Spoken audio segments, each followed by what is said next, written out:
जी नाज़रीन, welcome back. एक दफ़ा फिर आपको खुशामदीद कहते हैं। मुस्कुराता रमज़ान हमारी स्पेशल इफ्तार नशरियात। मैं हूँ आपका मेज़बान डॉक्टर बुलंद इकबाल, और ये जो लम्हात हैं इफ्तार से करीब लम्हात, इसमें हम गुफ्तगू भी करते हैं, कलाम भी शामिल करते हैं। हमारे साथ एनी अरसलान मौजूद हैं, और हमारे साथ मौजूद हैं फ़ायदा कामरान और कारी फैसल चिश्ती हमारे साथ मौजूद हैं। अच्छा, आप कुछ गुफ्तगू करना चाहेंगे?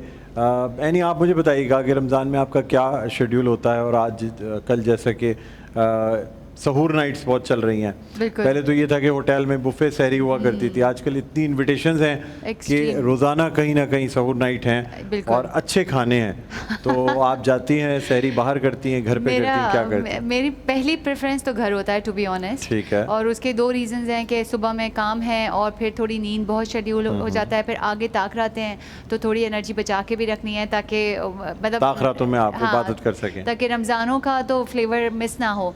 लेकिन ज़ाहिर है दोस्त अहबाब हैं और हम मना भी बहुत ज़्यादा नहीं कर सकते, तो जाना भी पड़ता है। लेकिन जब जाते हैं तो मज़ा भी आता है, बट मुझे कहीं ना कहीं जो सबसे ज़्यादा डॉक्टर साहब गिल्ट रहता है ना, वो मुझे लगता है इतने सारे आवर्स में यहाँ पे नेटवर्किंग चीज़ें, मस्ती मजाक। तो शायद रमज़ान बहुत प्यारा महीना होता है और बहुत एक पूरे साल के वेट के बाद आता है। यू नेवर नो नेक्स्ट है कि नहीं है।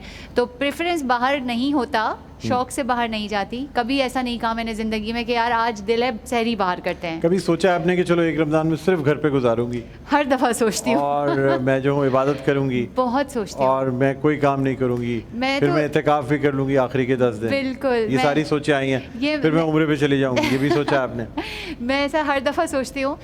एतिकाफ़ में ये है कि 3 रोज़ का एतिकाफ़, आखिर के 3 दिनों का मैं पूरी कोशिश करती हूँ। पिछले 2 सालों से कर रही हूँ, इंशाल्लाह अगर इस साल भी कर लेती हैं वो, या कोशिश रह जाती है? 2 साल से तो हो पा रहा है। और पता है मज़े की बात बताऊँ डॉक्टर साहब, कि मुझे अब ऐसा लगता है, मैं कल ही अपने ऑफिस में एक कलीग को बता रही थी कि मुझे ना अब लालच होती है। मैंने जो 2 एतिकाफ़ में दुआएं मांगी ना, वो बहुत बेहतरीन, ऐसे ना जैसे 2 + 2 4 होता है, ऐसे कबूल हुई हैं माशाल्लाह। तो मुझे ना मेरी बहुत सारी अभी बहुत सारी दुआएं हैं। तो मुझे लगता है कि अगर मैंने मिस कर दिया ना तो फिर अगले साल का आई नेवर नो। आपको फ़ायदा ये है कि घर में एतिकाफ़ कर सकती हैं आप। हाँ। और 3 दिन का कर सकती हैं। मर्दों के लिए 10 दिन का एतिकाफ़ है, मस्जिद में है। बिल्कुल। लेकिन एक ब्लेसिंग है अल्लाह ताला की तरफ से कि मौसम अच्छा है इस दफ़ा। मौसम बहुत अच्छा है, हाँ। अदरवाइज़ वो लोग जो घर में एसी में सोने के आदी हैं, वो जिस वक्त गर्मियों में एतिकाफ़ आते हैं और मस्जिद में पंखे के नीचे सोना पड़ता है, वो बहुत मुश्किल काम होता है। लेकिन एतिकाफ़ का एक अपना मज़ा है, नो डाउट। और ये एक ऐसी सुन्नत है जो कि पूरे, यानी सुन्नत मौक़िदा सुनन अलल किफ़ाया है। यानी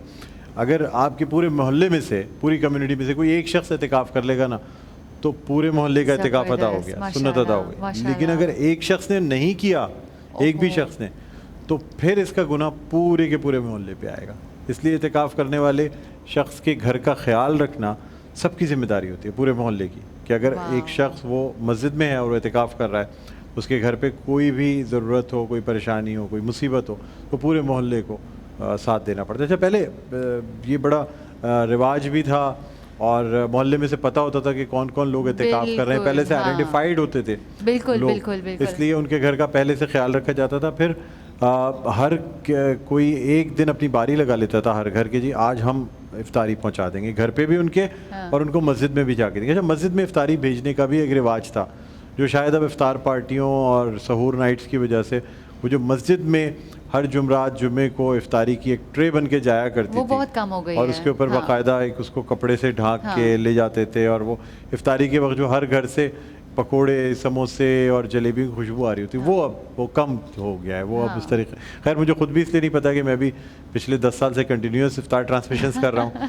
तो मेरा ये इत्तेफाक नहीं हुआ कि मैं इस टाइम पे मोहल्ले में निकलूँ जिस तरह हम पहले निकलते थे कि इफ्तार से पहले जब टाइम बिल्कुल नहीं कट रहा होता था तो टहलने के लिए निकल जाते थे कि चलो एक ज़रा चक्कर मारते हैं, क्योंकि ट्रैफिक बिल्कुल नहीं होता था, सन्नाटा रोड्स पे जिस वक्त ये इफ्तार होने से 5 मिनट पहले का बड़ा, और हर घर से खुशबुएँ आ रही होती हैं। तो ये एक बड़ी अच्छी बात है। बहरहाल मज़ीद आपसे गुफ्तगू करेंगे, लेकिन कारी फैसल चिश्ती हमारे साथ हैं, उनसे मैं दरख्वास्त करूँगा कि कलाम पेश करें और फिर उसी के साथ हम ब्रेक पे जाएंगे।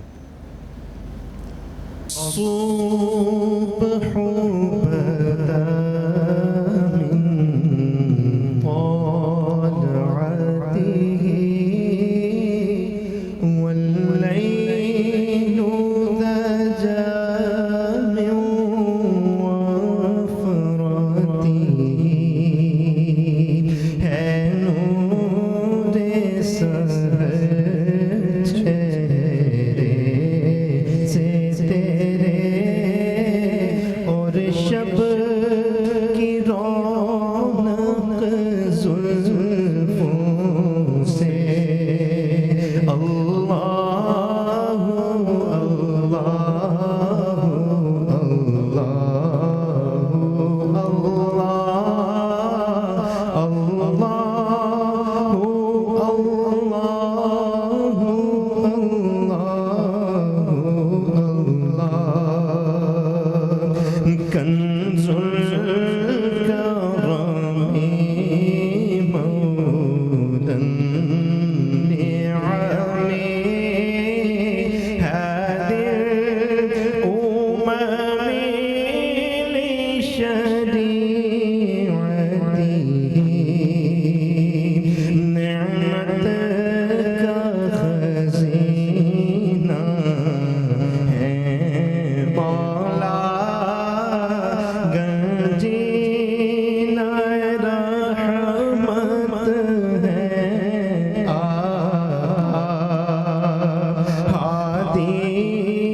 अल्लाह सुभान अल्लाह जज़ाकल्लाह। बहुत शुक्रिया क़ारी फैसल, बहुत खूबसूरत आपने ये कलाम पेश किया। नाज़रीन इसी के साथ एक वक्फ़े के बाद आपकी खिदमत में हाजिर होंगे।